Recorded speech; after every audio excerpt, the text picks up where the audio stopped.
কিশোরগঞ্জ পাট গবেষণা আঞ্চলিক কেন্দ্রের প্রধান বৈজ্ঞানিক কর্মকর্তা কৃষিবিদ ডক্টর মোহাম্মদ আশরাফুল আলম ৬ অক্টোবর ২০২৫ তারিখে দায়িত্ব গ্রহণের পর থেকেই পাটজাত পণ্যের ব্যবহার বৃদ্ধি ও পলিথিনের ক্ষতিকর প্রভাব বিষয়ে সচেতনতায় গুরুত্ব দিয়ে আসছেন। সম্প্রতি তিনি কেন্দ্রের বৈজ্ঞানিক কর্মকর্তা, কর্মচারী ও সাংবাদিকদের সঙ্গে এক মতবিনিময় সভায় পাটজাত পণ্যের বহুমুখী ব্যবহার, এর পরিবেশবান্ধব গুণাবলী এবং অর্থনৈতিক গুরুত্ব তুলে ধরেন।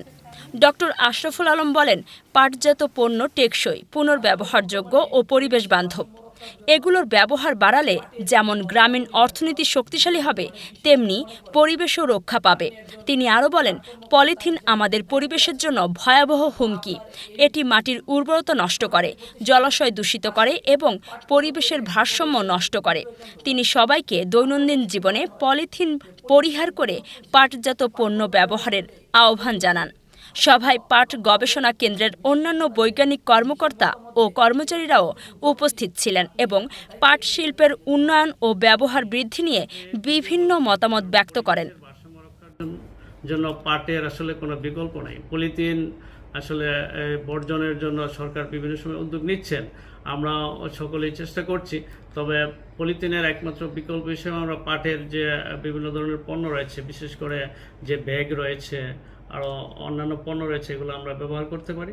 আর পাটের গুরুত্ব বিশ্বব্যাপী আসলে কি, এই পাটের গুরুত্ব অনুধাবন করেই যে জাতিসংঘ ২০০৯ সালকে আপনার এই যে প্রাকৃতিক তন্তু দিবস হিসেবে ঘোষণা করেছিল।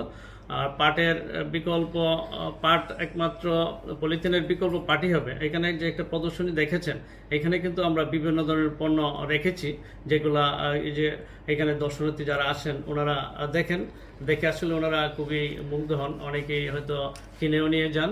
আবার আপনার যে এই পণ্য এখানে এই মেয়েদের থ্রি পিস, এখানে জুতা, তারপরে বিভিন্ন ধরনের ব্যাগ, এগুলো আপনারা দেখতে পেয়েছেন। তো এগুলো আসলে সারা দেশব্যাপী আমাদের ছড়িয়ে দেওয়া উচিত। আর পলিথিনের বিকল্প, পলিথিন কিন্তু শত বছরে পচে না। আর পাট থেকে আপনার পাটটা তো সহজে মাটিতে পচে যায়, পচে গিয়ে জৈব সার হয়।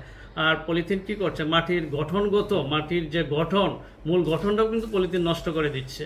তো পলিথিনকে আমাদের অবশ্যই আমাদের সকলে মিলে পলিথিনকে এই অ্যাভয়েড করতে হবে।